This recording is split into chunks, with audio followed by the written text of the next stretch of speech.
What if a single day could hold the soul of a whole city? A tiny fox awakens in the ruins of the Colosseum, his red fur kissed by Roman sunlight, his paws tracing the footsteps of emperors and poets.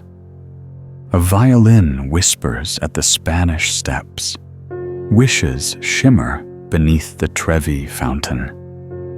And somewhere beneath a chapel, painted like the heavens, he lies still, eyes wide, watching angels dance across a ceiling of dreams. But first, he must wander through gelato-sweet alleys, golden markets, secret palaces, and ancient mosaics. He follows scent, sound, and starlight. Not to escape, but to remember what it means to feel alive.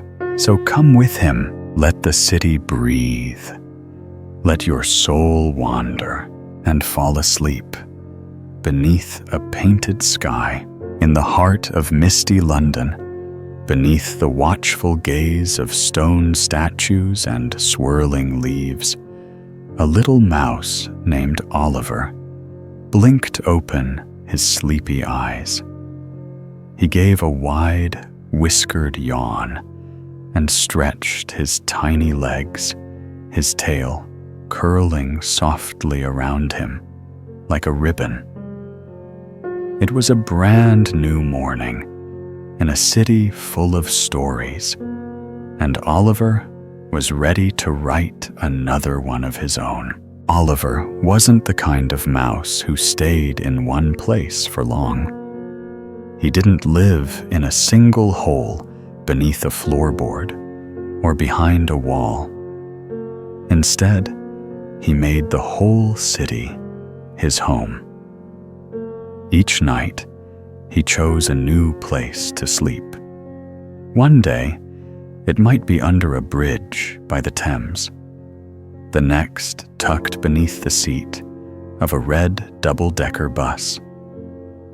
This morning, he had awakened in Hyde Park, right beneath the statue of a boy who never grew up. The statue gleamed faintly in the dawn. It was of Peter Pan, frozen forever, mid-melody, playing his enchanted flute, while fairies and woodland creatures gathered at his feet. Oliver read the little plaque beside it and wondered about Neverland. But London, with all its hustle and heart, felt magical enough for him already. He scampered past runners' prams and panting dogs until he reached a quiet corner of the Italian gardens. There, 4 marble fountains sang softly into the morning, and Oliver dove into the splashiest one, paddling in joy. The cool water tickled his fur and cleared the last whispers of sleep from his head. He emerged refreshed, ears perked, heart light. Today was no ordinary day. Oliver had received a special invitation from his cousin Lydia, who lived in a velvet-walled mouse hole tucked deep inside Buckingham Palace.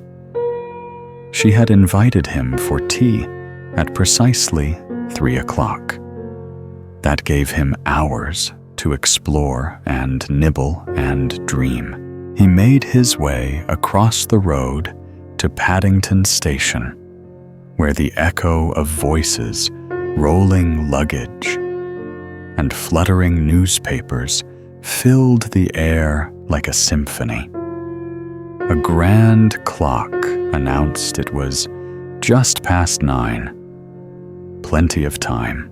His tummy gave a gentle rumble, and Oliver paused. Breakfast first. In London, you could taste the world in a single morning. Spices from India, bread from Ethiopia, pastries from France. But today, Oliver craved something simple and sweet, an English Bakewell tart. Buttery crust, a layer of strawberry jam, soft custard, and delicate flakes of almond. And he knew just the place to find it. Down into the Tube, he went, the oldest underground railway in the world. Paddington was busy, as always. Commuters in suits moved with urgency. Musicians strummed cheerful tunes, and school children hurried along like flocks of birds. When the train hissed to a stop, Oliver leapt aboard, clinging to a corner as the carriage whooshed through the tunnels. At Soho, he darted out and raced to his favorite bakery. The moment the door opened, the smell wrapped around him like a warm hug, jam cream pastry, and a hint of toasted almonds. A man in a pinstriped suit ordered a tart and wandered into Soho Square to enjoy it beneath the shade of an old elm tree. Oliver followed politely, catching a few crumbs as they fell each one a tiny treasure. With breakfast enjoyed and the morning still young, he set off again.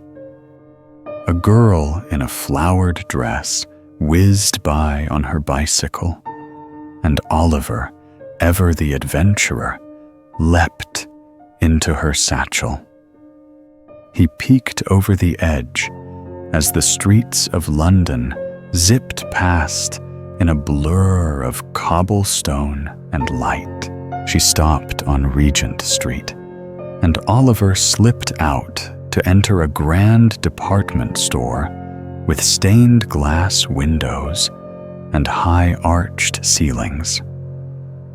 Inside, he tiptoed across scarves and skirts, clinked through a forest of teacups in the china section, and nestled for a moment in the softness of a pillow display. But his favorite spot was upstairs, the stationery floor. Here notebooks sat like storybooks waiting to be born. Tiny drawers held glimmering ink bottles, and pens stood proudly in neat rows. Oliver dipped a paw in the bright purple ink and stamped a secret paw print on the final page of a leather-bound journal. A little signature for some lucky stranger. At the counter, a family was paying for their treasures. The boy chose a navy notebook, the girl a pen that sparkled blue.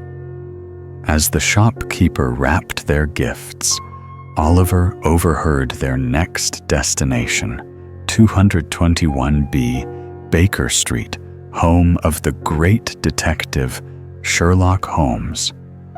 A place of mystery and clues and quiet fireplaces. He couldn't resist. With a soft squeak of determination, Oliver climbed into their shopping bag. The girl giggled as she swung it gently by her side, unaware of her tiny stowaway. And so, with his whiskers twitching and his little heart beating with quiet delight, Oliver the London Mouse set off on the next chapter of his day toward Baker Street, toward stories, and toward tea with his cousin in a palace of gold. Inside the rustling paper bag, Oliver nestled between a brand new leather notebook and a sparkling pen. He closed his eyes, enjoying the laughter of children and the feeling of being carried into a new chapter, one filled with mystery and wonder. He'd heard of Sherlock Holmes, the brilliant detective, and now Oliver's tiny paws were about to step into the very room where mysteries were solved, not by magic, but by brilliant thought. The bear came to a gentle stop. In a flash, Oliver leapt out and tucked himself beneath a wooden chair in the hallway of 201B Baker Street. Sunlight filtered through the window, spilling onto dusty bookshelves and beakers bubbling on old burners. The room felt frozen in time, every object holding the scent of ink logic and deep contemplation. Oliver climbed atop a stack of vintage books. From here, he saw the long-stemmed pipe, the penciled maps, and the famous red velvet armchair where Sherlock had once sat deep in thought, uttering the words, "Elementary, my dear Watson." Unable to resist, Oliver hopped onto the red velvet seat. He sank into its soft cushion, his ears folding back in comfort. But no, today wasn't a day for naps. Lydia was expecting him at Buckingham Palace, and there were still stories waiting to be lived. He sprang down and scampered outside. Standing at the front step of 221B, Oliver tilted his head up. No clock in sight. And of course, mice don't go around asking strangers for the time.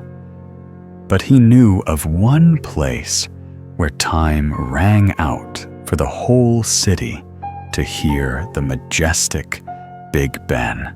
A bright red double-decker bus pulled up nearby. The door opened. People climbed aboard, and Oliver snuck in, scaling coat hems and bag straps until he reached the upper level. That's where the best views always were. Through the window, London unfurled, red brick rooftops, green oaks lining the streets, stained glass windows sparkling under the midday sun. A light breeze brought in the scent of warm pastries and something ancient like history whispering. Then he saw it. Big Ben. Towering and noble, its face gleaming under the sky. The most beloved timekeeper in all of London. The bus hissed to a stop. Oliver dashed out, weaving through tourists with cameras and wide eyes. He ran to the base of the great tower and tucked himself beneath a warm stone slab. There, he pressed his fur to the sun-kissed rock and waited. Dong, dong. The bells rang out loud and true 12 chimes for 12 o'clock. A thrilling shiver ran down Oliver's spine. It wasn't fear. It was awe. He smiled. Time to keep moving. From Big Ben, Oliver dashed toward Trafalgar Square, where the towering Nelson's Column stood guard over the city. At its base were 4 bronze lions, grand and still. But Oliver remembered a tale from his grandmother. If ever Big Ben struck 13, those lions would awaken to protect all of London. He bowed respectfully to each one. Trafalgar was bustling with people and pigeons. A plump pigeon offered him a chip, but Oliver declined with a polite nod. He had a better plan. He decided to visit Borough Market, a treasure trove of global delights. To get there, he scurried toward the Thames, the wide silver river, threading through the heart of the city. A small ferry boat pulled up gently. Oliver jumped aboard, letting the hum of the engine rock him gently.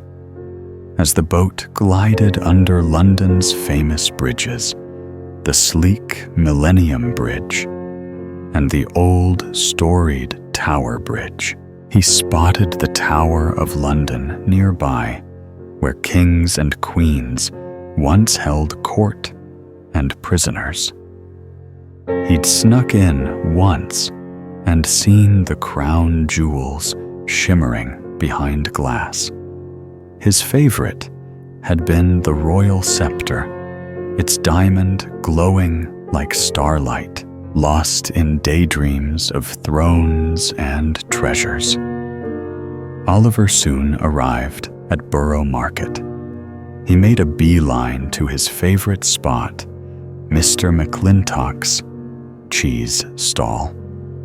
The kind cheesemonger saw him and tossed a perfect cube of cheddar, golden and crumbly. Oliver caught it midair, nibbled it joyfully, and dusted crumbs from his whiskers. A family of white mice waved from beneath a brie rind. Oliver waved back, but couldn't stop to chat.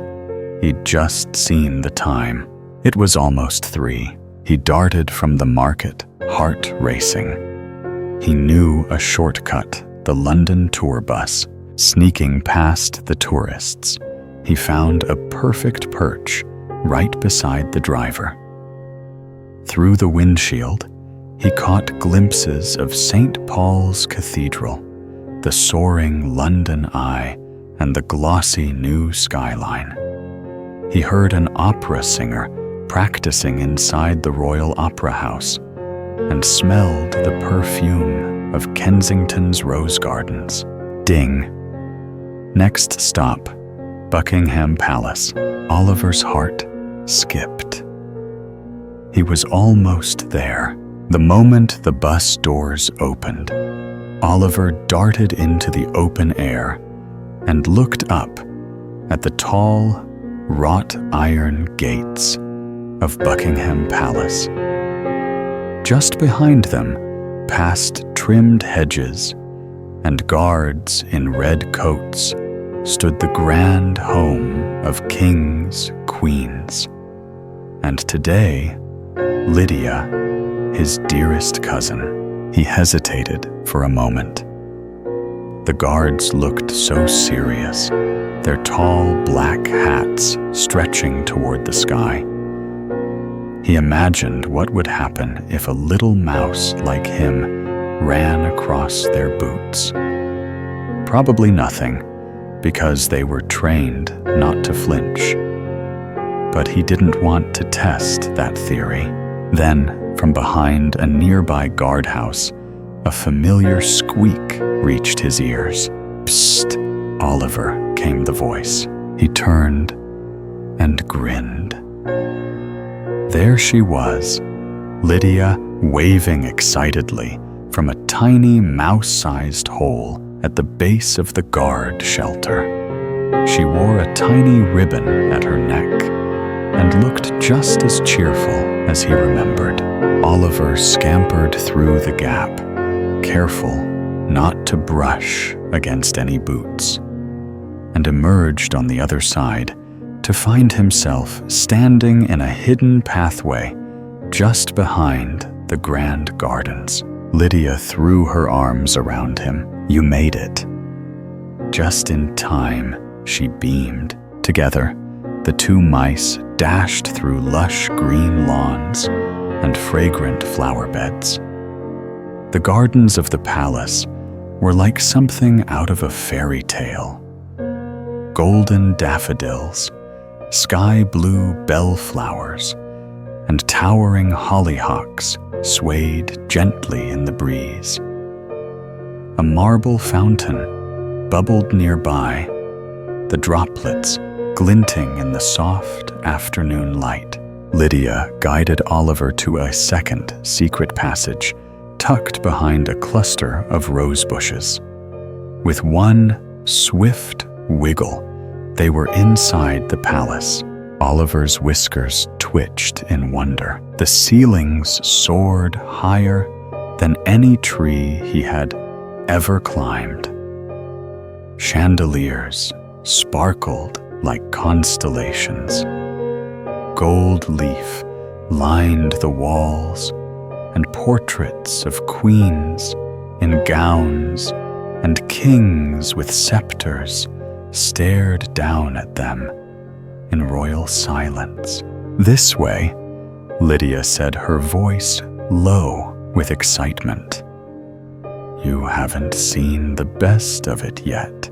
They scampered through a wide staircase lined with the softest red carpet.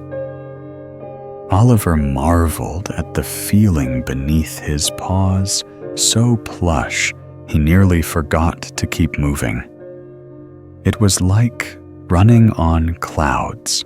They passed through the white drawing room, where a crystal chandelier caught the light and scattered it like diamonds across the walls. Then came the royal gallery, where walls were draped in pink silk and dotted with golden-framed masterpieces. Oliver paused before a painting of a grand ship at sea, his tiny heart thumping with the thrill of so many stories frozen in paint. At last, they reached the throne room. 2 red velvet thrones sat upon a raised platform, gleaming with gilded legs and rich embroidery. With a daring giggle, Lydia nudged Oliver. "Go on. Try it." He hesitated only a moment before clambering up the side of one throne, his paws sinking into the velvet. At the top, he sat quietly, feeling the soft seat beneath him and the royal hush of the room. He imagined himself a king holding court over a kingdom of mice. "Your Majesty," Lydia teased, bowing deeply. They both laughed softly. Then, from the far side of the room, a tall figure entered, silver hair, a tailored gray suit, and a green silk tie. "It's him," Lydia whispered. "The king." They watched from the shadows as he adjusted his cufflinks and spoke quietly to one of his footmen. Then, turning, he strode toward the glass doors that led to the royal balcony. "Come," Lydia whispered. "You have to see this." They tiptoed. If mice can tiptoe behind him, peeking through the railings of the balcony. Below, a sea of people filled the courtyard, waving flags and cheering with joy. The king stepped forward and raised his hand, smiling and nodding as the crowd roared with applause. Oliver's heart fluttered. From this high perch, he could see the sprawl of London, the green of Kensington Gardens, the sparkling Thames River, the domes and rooftops of the grand old city. It was magnificent. He said something. "Just now," Oliver whispered. Lydia nodded. "I think he told the footman it was time for tea." Oliver's ears perked up. Perfect timing. Back through the corridors they went until Lydia led him to her cozy mouse hole tucked behind a tapestry. Inside, everything was soft, charming, and just the right size. There was a table made from a bottle cap, napkins stitched from royal fabric scraps, and the most delightful scent of fresh tea leaves in the air. She served him a tiny thimble of piping hot Earl Grey paired with shortbread crumbs that had fallen from a nearby tea tray. They sipped and nibbled and shared stories long into the early evening tales of hidden passageways, midnight dance with moths, and dreams of faraway castles. Outside, the sky darkened to a rich navy blue, and stars began to peek out one by one. Oliver yawned. "You're staying tonight?" Lydia declared. "I know just the place." She led him down a hidden hall to a linen cupboard tucked away and filled with soft tablecloths and napkins, all stitched with the golden crown of the king himself. Oliver burrowed into a stack of freshly folded linen, pulling a soft napkin up to his chin. "Being a king must be lovely," he murmured. "But being a London mouse," he added with a sleepy smile, "is even better." And with that, he closed his eyes and drifted into the coziest sleep of all. High in the wooden rafters of a famous Paris fashion atelier, a little sparrow named Amélie opened her eyes to the soft golden light of morning. The first sunbeam filtered through the dusty skylight, brushing across velvet bolts of fabric, coiled ribbons, and delicate gowns on mannequins below. Amélie yawned, stretching her wings like someone waking from the coziest dream. Around her neck, she wore a tiny scarf she'd fashioned from a scrap of violet silk, a proud piece of Parisian art de fleur. Even sparrows in this city had a sense of style. Below the shop began to stir. Scissors snipped tapes, unraveled, and voices hummed like instruments tuning before a grand performance. But Amélie had no time to linger. Today the sky was bright blue, and she had one very important destination in mind, the Eiffel Tower. With a flutter, she soared through the open window and into the cool, fragrant morning. The air smelled of warm bread and old stone, a scent she loved. Gliding down the Champs-Élysées, she watched golden leaves spiral through the air and glimpsed locals sipping espresso beneath striped awnings.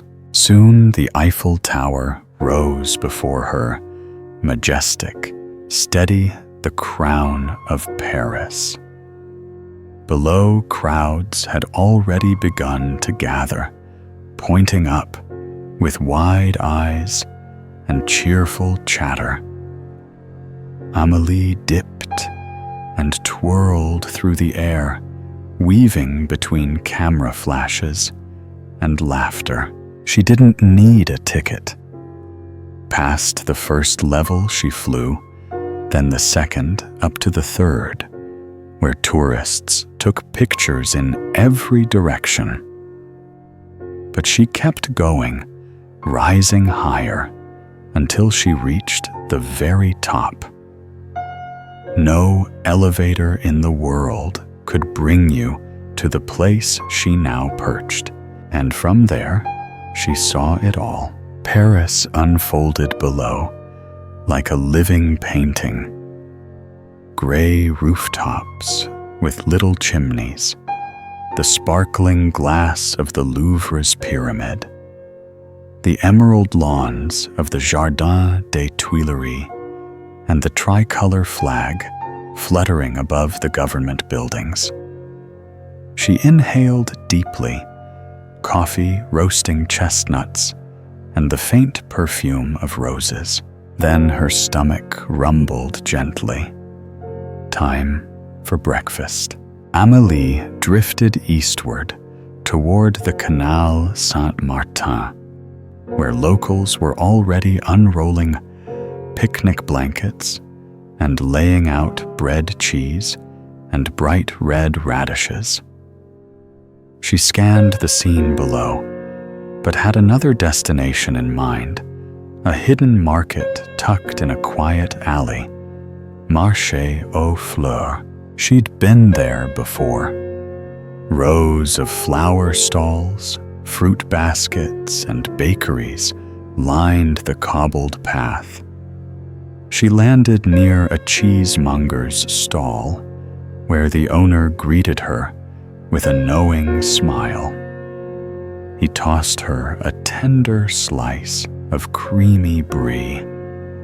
Down the lane, she scooped up a few baguette crumbs, and from a crate of cherries, a single plump one fell perfectly within reach. Holding her treasures in her claws, Amélie flew to her favorite tree. Beside the canal, a wide plane tree with strong branches just right for a sparrow-sized breakfast. She nestled in, arranging her meal, crusty bread, smooth cheese, and a ruby-red cherry. As she nibbled, the strains of an accordion floated across the water. She tilted her head, listening. A street performer had begun to play La Vie en Rose. That song always made her heart lift. It reminded her that joy could be found in seeing life through soft, rose-colored light. Amélie leapt from her branch, dancing in the air, spinning and dipping in rhythm with the melody. When the song ended, she fluttered down beside the performer's cap, filled with gleaming coins, and offered him a graceful bow. Then, without a sound, she darted away, heading toward one of her favorite places in the whole city, Shakespeare and Company. This rickety old bookstore, nestled near the Seine, was a treasure chest of stories. No one ever seemed to mind a small bird hopping from shelf to shelf. Amélie inhaled deeply the scent of paper old ink, and polished wood swirled around her like a warm scarf. She flitted to the fiction section, found her spot on the shelf, and opened Les Miserables to the page she'd marked last time. A tender scene unfolded, one that made her chest flutter softly. She read just a few paragraphs, memorized her place, and took to the sky again. Then came a smell that made her feathers tremble. Macarons. Following her beak, Amélie found the source, a boutique with pastel walls and delicate tables. Inside the glass case sat a rainbow of macarons, lemon, lavender, pistachio, and rose. She darted from table to table until she found the one of fallen crumb of orange blossom macaron. She took one nibble. It was soft, fragrant, and sweet, with just a whisper of citrus. Perfect. By now, the sky had deepened to a soft indigo. But Amélie had one last stop to make before the stars took their place in the sky. She flew swiftly through quiet streets to the grand glass pyramid of the Louvre Museum. At exactly 5:59 p.m., just before the doors locked for the night, she slipped inside. None of the guards looked up to see the small, graceful blur darting above them. She knew exactly where she was going to the Mona Lisa. The gallery was silent. Alone now, she hovered in front of the masterpiece. Mona Lisa's mysterious smile seemed to meet her gaze. Amélie flew to the left. The smile followed. She flew to the right. Still, the smile remained. Magic, she thought. Quiet, ancient magic. A noise stirred nearby. A guard was returning. Amélie gave one last glance, then flitted up to the rafters, found an open window, and disappeared into the glowing Paris night. As Amélie soared out of the Louvre and into the cool Parisian twilight, the entire city shimmered beneath her. The sky was turning sapphire blue, and the street lamps began to flicker on, casting golden pools of light across cobbled lanes. It was in this magical hour that Paris truly lived up to its name. La Ville Lumière, the city of light.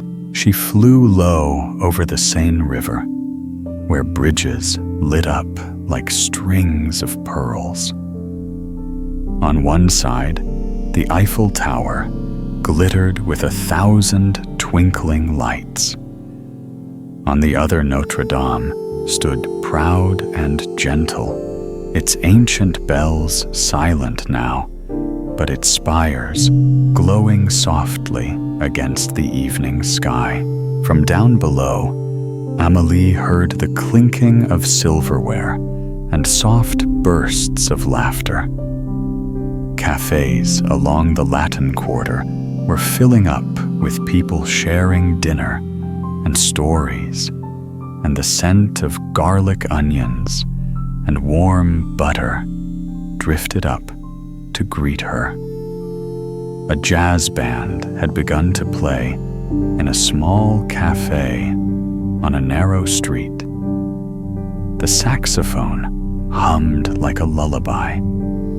The trumpet called out in joy.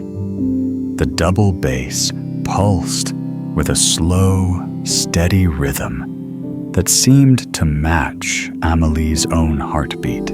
She couldn't resist. With a playful tilt of her wings, she swooped down and joined the scene. People clapped their hands and tapped their feet. A woman in a red dress twirled as her partner dipped her with a laugh. Amélie danced to looping and swirling through the warm air, her shadow flickering on the cafe walls. The band played an encore, then another. But soon the music began to fade, and the crowd slowly dispersed into the night, leaving behind the echo of a perfect melody. Amélie's wings were getting tired now. She'd flown across nearly every inch of Paris today. But before she could rest, one last treat awaited her. As she glided through the quiet streets, a faint scent caught her attention. Orange blossom and almond, her favorite. She followed her nose past bakeries, now closed for the evening, past glowing shop windows, and flower carts being packed away. Then there it was, a macaron boutique, just finishing its last order of the day. She darted in unnoticed, her tiny feet landing softly on a countertop as a waiter turned his back.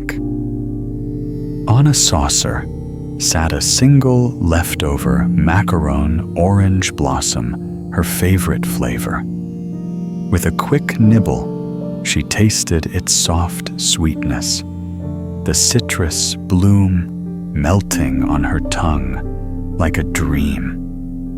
It was perfect. Now satisfied and full, Amélie turned toward the hill that watched over Paris Montmartre. She flew slowly now, each beat of her wings slower than the last, savoring the cool air brushing against her feathers.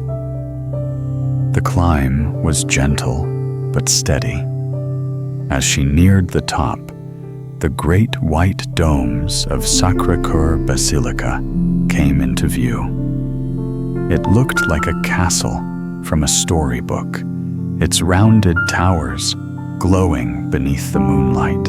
This was her favorite place to sleep, high above the city, beyond the reach of noise or neon. There was peace.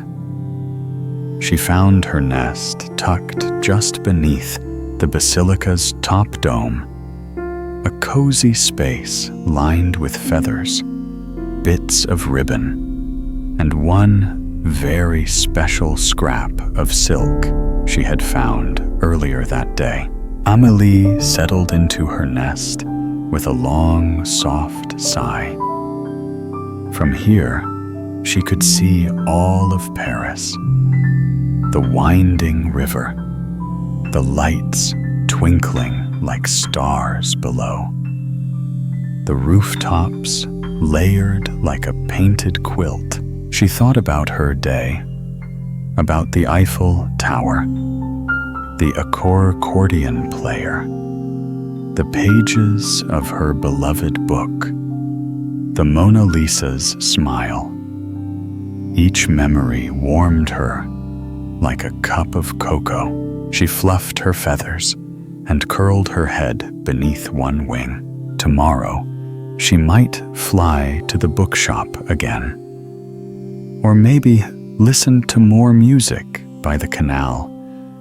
Or perhaps just watch the sunrise from her perch high above the city.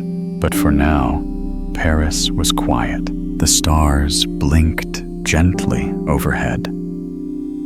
The last bell of the evening chimed from a nearby cathedral, slow and sweet. Somewhere in the distance, a baby laughed. A waiter turned off the lights of his cafe. A writer tucked away his notebook, and a little sparrow named Amélie, full of cheese music and dreams, closed her eyes in her velvet-lined nest and slept. As the first rays of spring sunlight stretched across Istanbul, the city stirred with a gentle hum. Birds sang from branches bursting with blossoms. The scent of tulips and wisteria drifted over rooftops, spilling into the quiet alleys below. But in the shadowy stillness of the Grand Bazaar, one particular creature hadn't yet stirred. Tucked into a pile of hand-woven rugs, a marmalade-colored cat named Kamal lay curled in perfect comfort. His tail flicked softly as he dreamed of fish markets and sunbeams. The bazaar was silent now, but not for long. From the far entrance, the heavy wooden doors creaked open, A shaft of golden light streamed across the floor, landing right on Kamal's whiskers. He blinked one eye, then the other. His ears twitched. Around him, stall holders began unlocking cabinets, sweeping stone floors, and setting up goods for another lively day. Kamal stretched slowly, first his front legs, then his back, then his long tail, and leapt gracefully from the rug pile. Before moving on, he gave himself a good shake and ran his paw over his face with a sense of dignity only a cat can manage. No need to start the day without grooming. The grand bazaar, with its labyrinth of over 4,000 stalls and centuries-old mosaic ceilings, was Kamal's home. He knew every shadow, every shortcut, and every hidden window where warm light poured in. As he wandered between shops, he passed towers of saffron and cinnamon, silver bowls brimming with rose petals, and lanterns that glowed like captured sunsets. But this morning, there was only one thing on Kamal's mind: breakfast. His belly gave a low, rumbling growl. Not the powdered spices, not the perfume oils. No, Kamal wanted something fresh from the sea. He exited the bazaar through a quiet side alley, the stone warm beneath his paws. Downhill, he padded past crumbling city walls and bustling cafes already pouring Turkish tea. The streets opened toward the harbor, where the Galata Bridge stretched across the mighty Bosphorus, a sparkling blue waterway that divided Europe from Asia. Here, fishermen lined the railings like statues, casting long rods into the depths. Kamal watched as lines twitched and shimmered. Some were lucky. The silvery flash of fish flopped in midair before being dropped into buckets of cool water. But Kamal wasn't here to beg. He had a secret. Just beneath the bridge, moored to the banks, were 3 ornate boats rocking gently in the tide. On them, fire crackled and smoke curled upward. These were Istanbul's famous balık ekmek boats, fish sandwiches, grilled fresh, and served to anyone who could reach the counter. And Kamal always could. He leapt onto a low crate and gave the chef a practiced stare.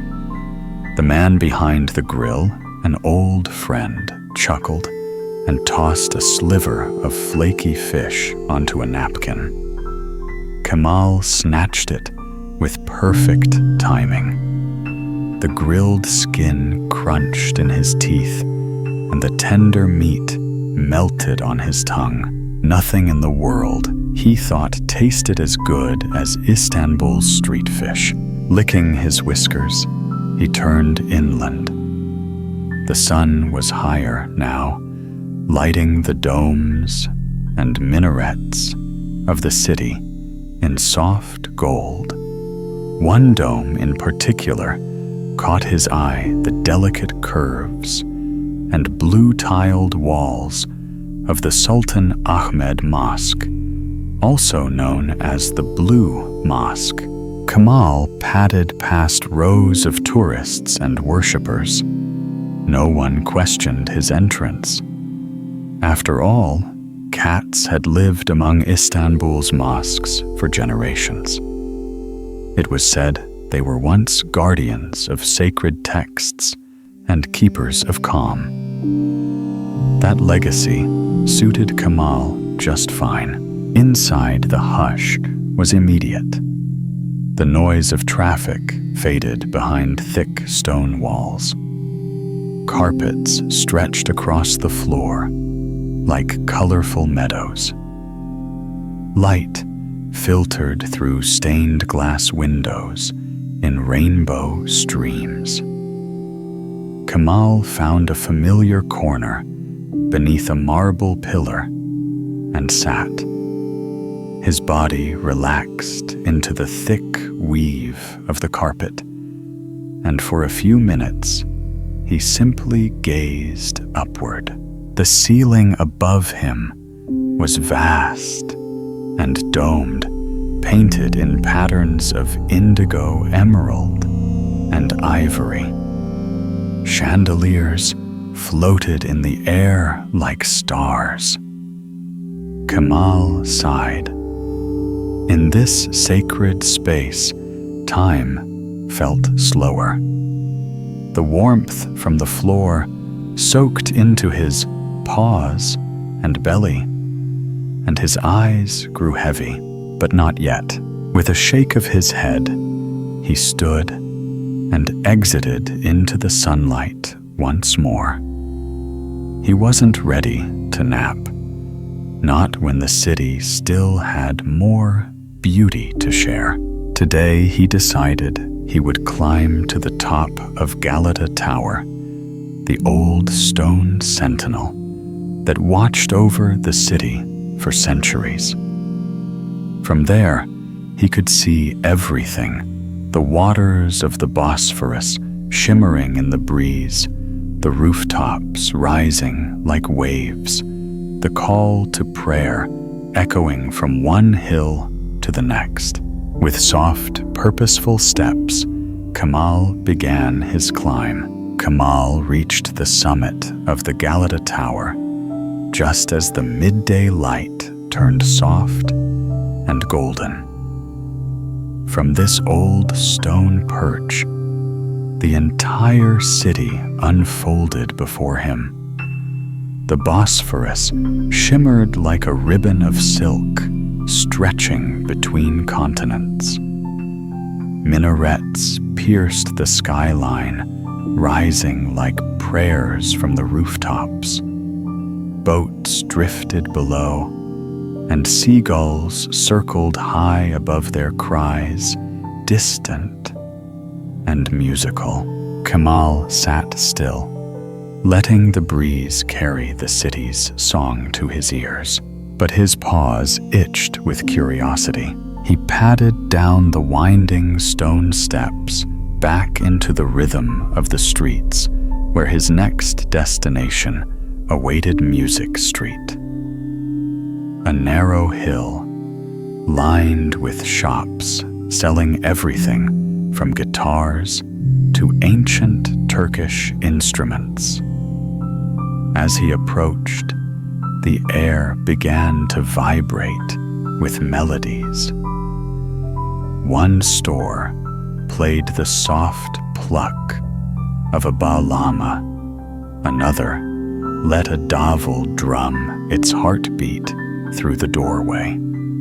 Flutes sang, strings wept, and voices hummed softly in corners. Kamal trotted slowly, his tail swaying in time with the rhythm. He passed shopkeepers tuning instruments, children learning their first notes, and a street musician softly singing to the morning crowd. The cat paused, letting the song wash over him. It was a lullaby, he realized, not one meant to make him sleep, but one to remind him of belonging, of home, of old walls, and warm carpets, and stories told in the spaces between notes. He moved on with a full heart, By now, the sun had climbed high, and the air shimmered with warmth.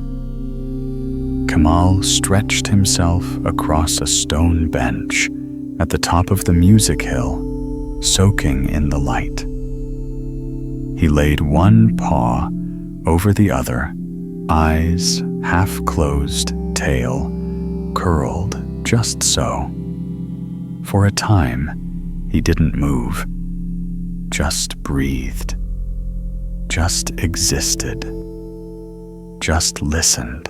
But the whisper of sugar soon danced on the breeze. Kamal's eyes opened. That scent, it was unmistakable.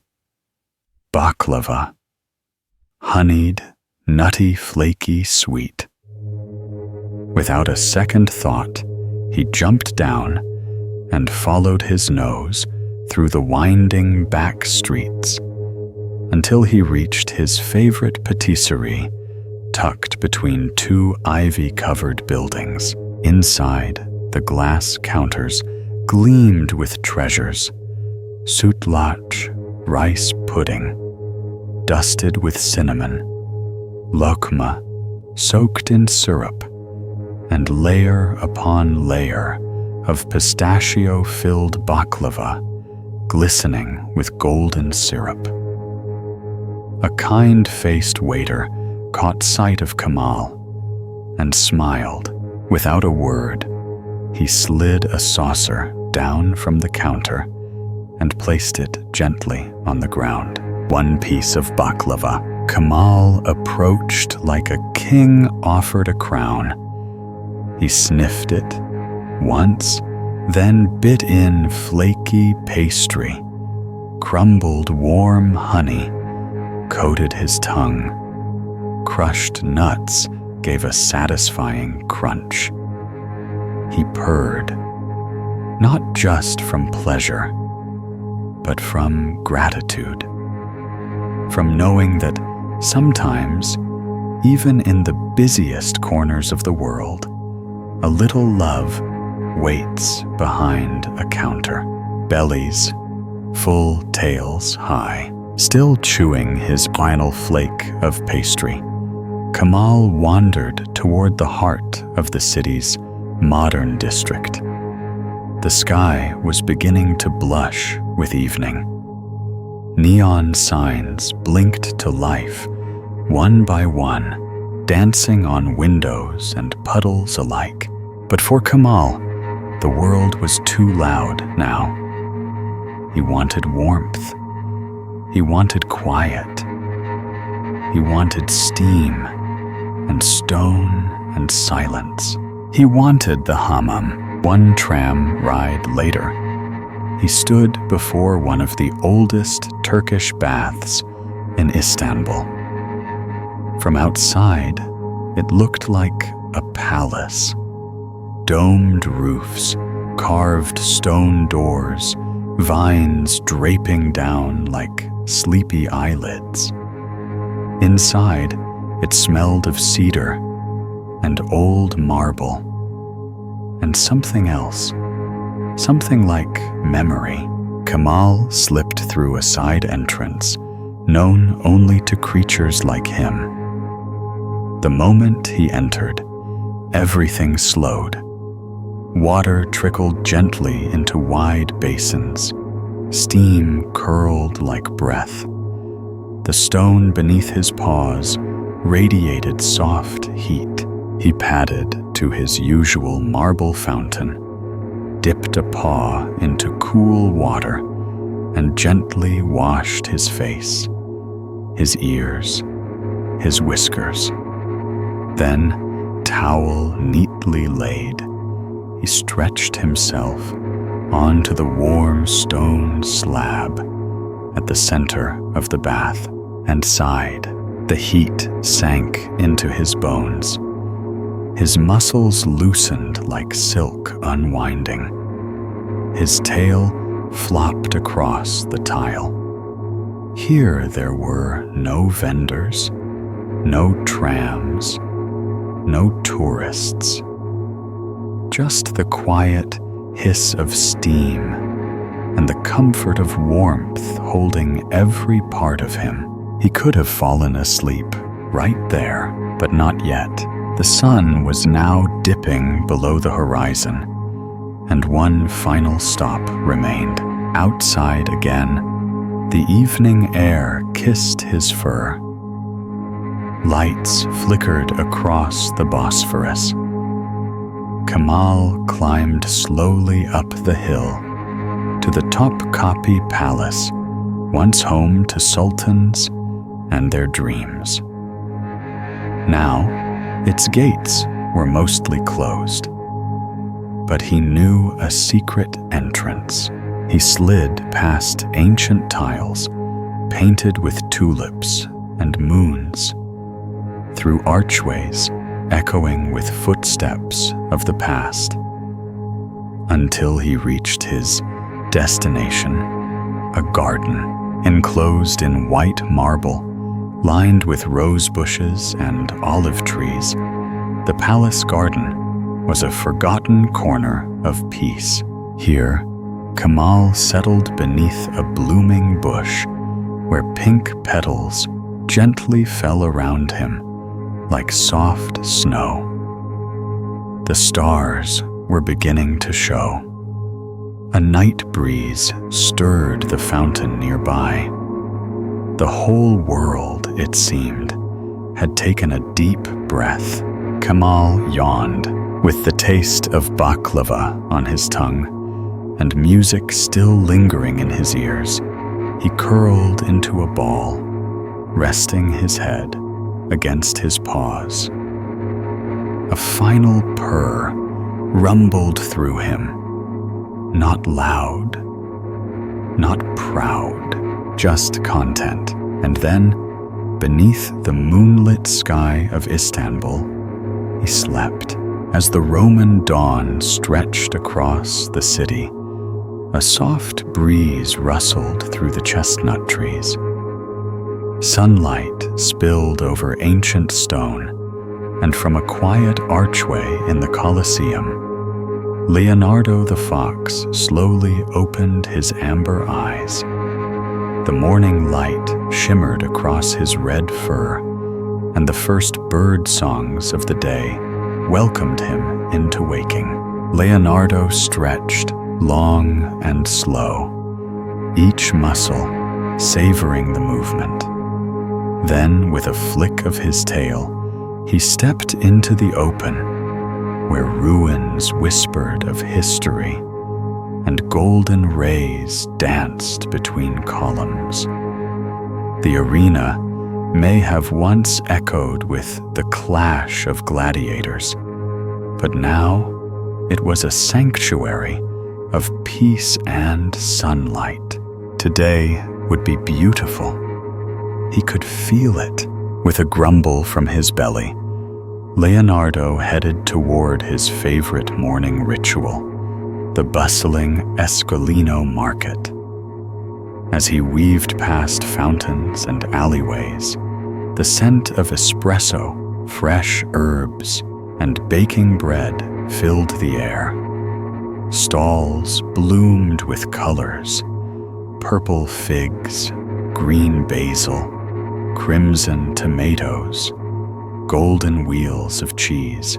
But Leonardo's heart was set on something special. At the center of the market, under a striped canvas awning, stood Angelo, the old vendor, with warm eyes and a kind soul. When he spotted Leonardo, he grinned and dropped a fresh rice ball straight from the fryer.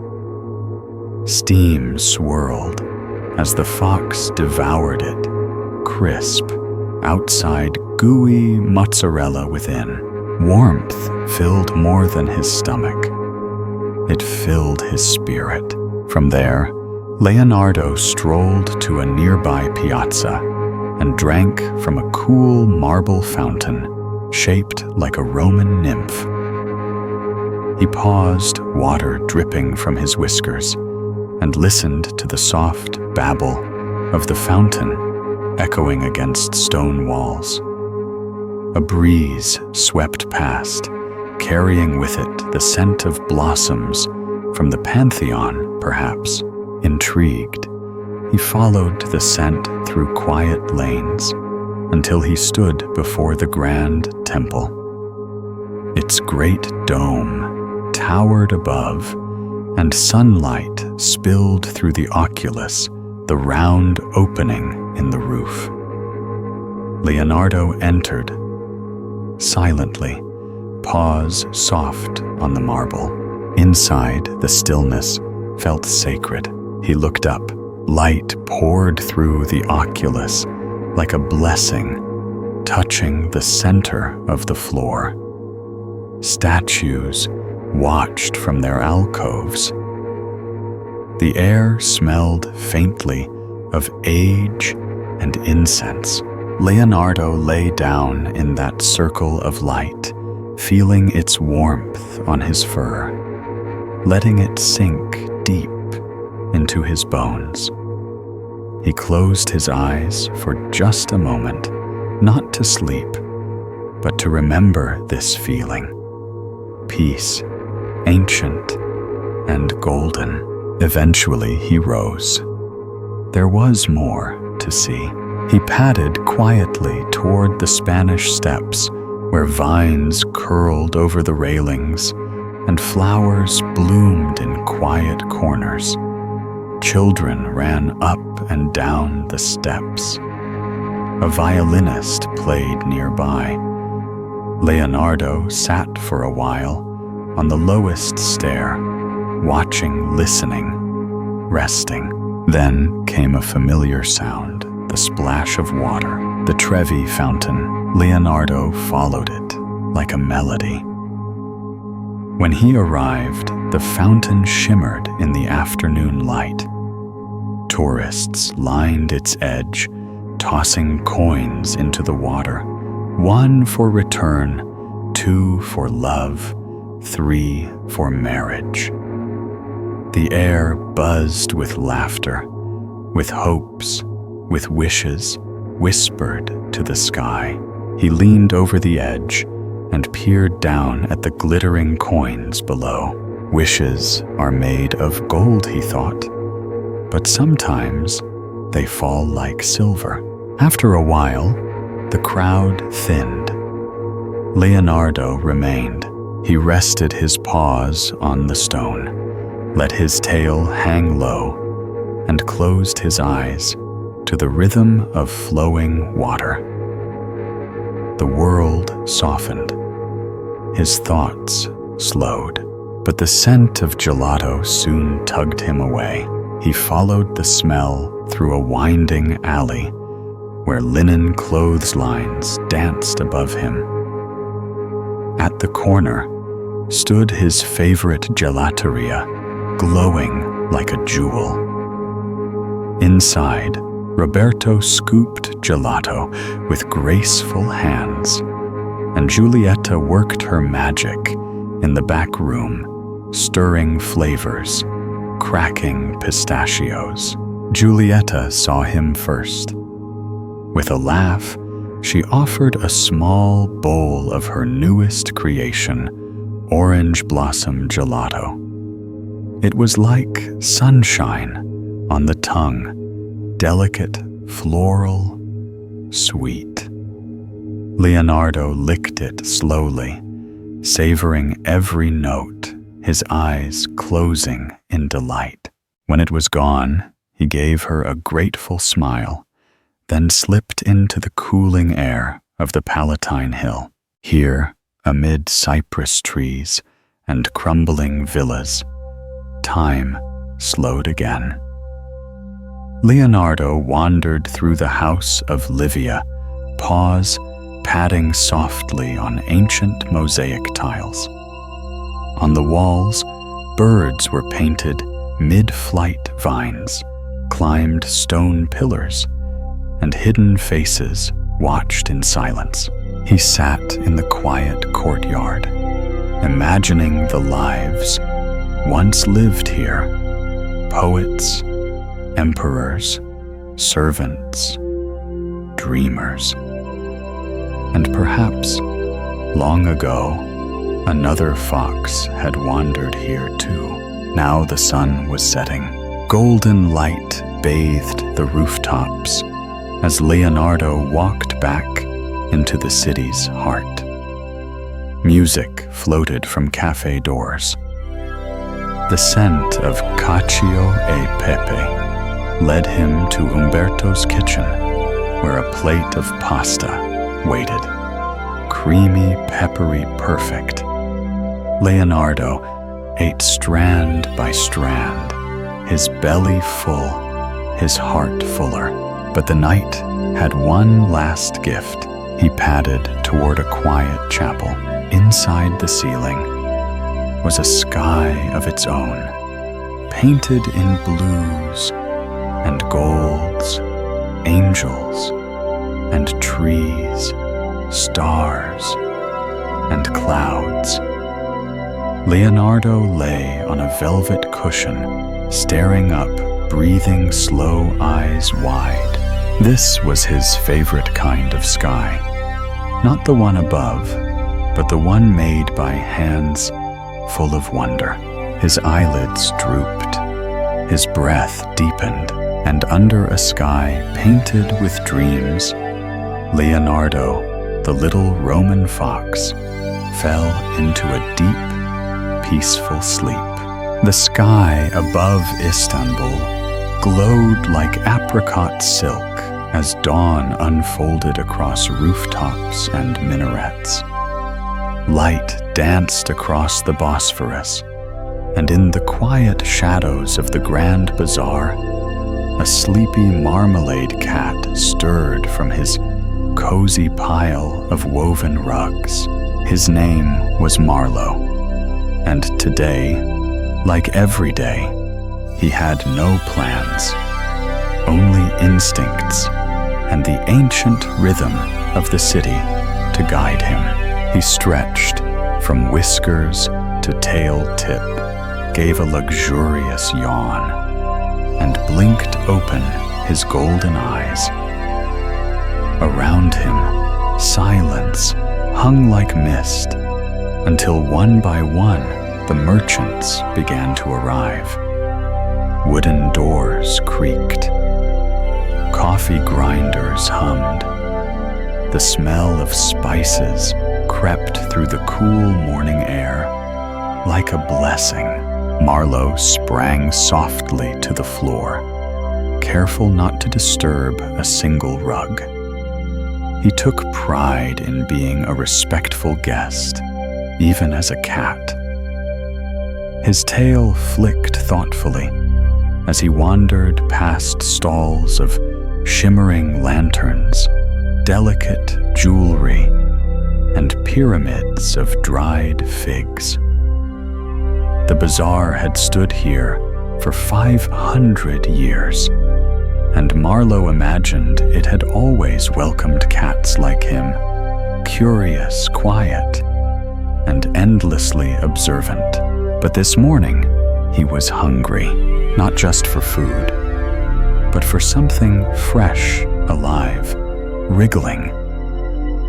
He craved fish. With soft, silent steps, Marlowe exited the bazaar and slipped into the cobbled streets of old Istanbul. Tulips bloomed in city gardens. The domes of ancient mosques caught the sunlight like coins. A breeze carried the scent of grilled meat and roasting chestnuts, but Marlowe had a destination in mind. Down the hill, he went past the gray stone mosques and the waving fishermen until the Galata Bridge came into view. Long and crowded its edges, bristling with fishing poles, like quills on a porcupine. Marlowe weaved between legs, dodged stroller wheels, and perched near a well-known vendor on a boat, gently bobbing in the Bosphorus. The fisherman winked when he saw Marlowe. Without a word, he grilled a freshly caught fish, nestled it in a roll with a squeeze of lemon, and tossed it across the rail. Marlowe caught it midair. It was warm and flaky, a masterpiece of simplicity and sea salt.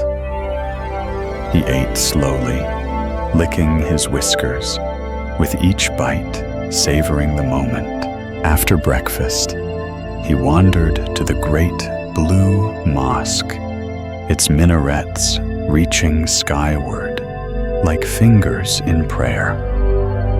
The tourists stood in line, waiting respectfully, but Marlowe, of course, walked right past them. Istanbul cats have always had a special kind of permission. Inside, the hush of the mosque felt like a lullaby. Stained glass filtered the light into soft rainbows. The blue tiles shimmered like quiet stars. Marlowe padded to his favorite corner, where the carpet was thick and warm, and laid down to stare at the domed ceiling. Sunlight glowed from above, and he could have drifted off, but not yet. There was more to see. From there, he strolled through the Beyoğlu district, where his favorite place waited Music Street. Here, guitar strings buzzed, and drums echoed gently from open shops. The smell of old wood and varnish mingled with roasting coffee. Marlowe walked slowly, swaying his tail, in time to a lullaby being played on a saz. At the end of the street, he found a stone bench in a sun-drenched square. He hopped up, stretched long, and let the music carry him into a brief, blissful nap. When he awoke, the scent of sweetness called to him. Marlowe followed the smell to a nearby patisserie, where trays of syrup-soaked pastries glistened behind glass. A kind waiter slipped him a piece of baklava, dripping with honey and filled with pistachios. Marlowe closed his eyes as the richness melted on his tongue. It was perhaps the perfect bite. The sun was sinking now. He wandered toward a place he always saved for evenings, the ancient Topkapi Palace. High walls encircled lush gardens and quiet courtyards. Inside, tiles whispered of tulips and sacred emblems. Water flowed from marble fountains, and olive trees swayed with secrets. Marlowe walked alone through archways and history. In the deepest garden of all, he found the quiet he needed. A small courtyard wrapped in roses, a fountain singing to itself, and the stars just beginning to bloom in the twilight sky. He laid down on the stone ledge, belly full, spirit calm. The palace once belonged to sultans and sages, but tonight it belonged to him. Night fell gently over Rome, like a silk scarf drawn across ancient stone. The cobbled streets still echoed with music from distant balconies, with laughter spilling from small cafes, and the fragrant swirl of toasted bread and jasmine rode the evening breeze. Leonardo, the little red fox, walked slowly through familiar streets, but tonight everything shimmered just a little more. Warm lamplight glowed across ivy-covered walls. He paused to look up. as stars emerged one by one. Each star felt like a whisper from the past, and this city, so full of memory, was his living journal. His quiet pause carried him to a small chapel, tucked behind a hidden garden wall, a place few ever noticed. The old wooden door opened with a soft creak as he leaned into it. Inside, stillness greeted him like an old friend. Leonardo didn't come to pray. He came to feel the quiet space where memories breathed, where silence was sacred. He stepped carefully across the cool stone floor, and his amber eyes lifted toward the ceiling, toward a sky not of stars, but of paint and wonder. This sky wasn't the kind one looks up at in the night. It was a dream full of angels and olive trees, of clouds in gold and pink of light cast not from the heavens, but from human hands. Every detail so tenderly painted, it felt as though you could fly within it. The little fox found a quiet corner where an old velvet cushion waited. He curled into it, resting his head on his paws, eyes still wide, tracing the sky overhead. It was the most beautiful sky he had ever seen, not because it was vast or far away, but because it had been created by someone who believed that beauty could heal. Someone who gave years of their life to bring a vision into the world. A soft breeze slipped in through a high window. A distant bell chimed the late hour. Leonardo sighed a breath, as light as the breeze that touched his fur. In his heart, everything was still. No more places to race toward, no more scents to chase. Only a quiet thankfulness for all he had seen, all he had felt. He thought of that morning, the ripple of the Trevi fountain, the citrus-sweet taste of orange blossom gelato, the sunlight through the Pantheon's oculus, the violin's echo at the Spanish Steps. Small things, but in his heart, they were treasures. Leonardo blinked slowly. His ears stayed perked, still listening.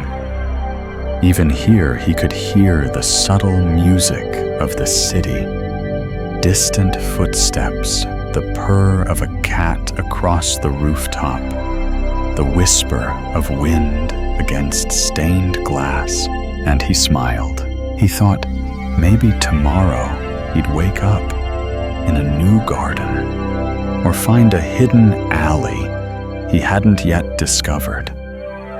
Or maybe he'd simply stay a little longer, curled beneath this painted heaven, because some days all you need is to breathe slowly, to feel light touch your fur, and know that the world is good.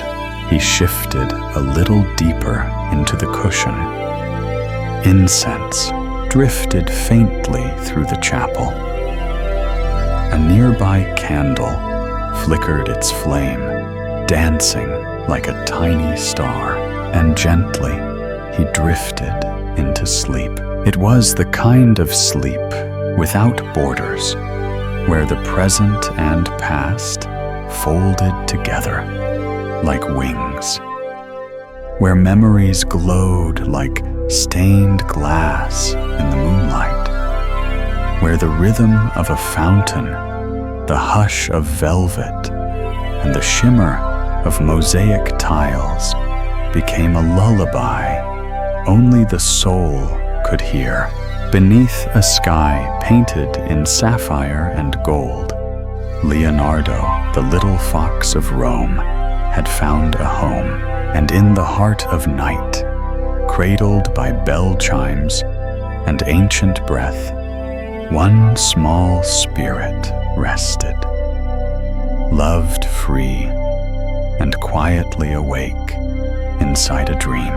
And so, the city's quiet, the fox beneath a velvet sky in Rome, the cat curled in warm marble shadows of Istanbul, the sparrow perched above Paris, cradled by the stars, and the tiny mouse fast asleep in the folds of a royal napkin, dreaming London dreams. Each heartbeat, each paw step, each flutter of wings has shown us you don't need to be big to have a grand adventure. You just need wonder and the courage to wander. Now, dear friend, may your own dreams carry you through soft rain and lantern light, past cobbled streets and golden towers, to the quiet place your soul calls home. Sleep well. The city is resting with you.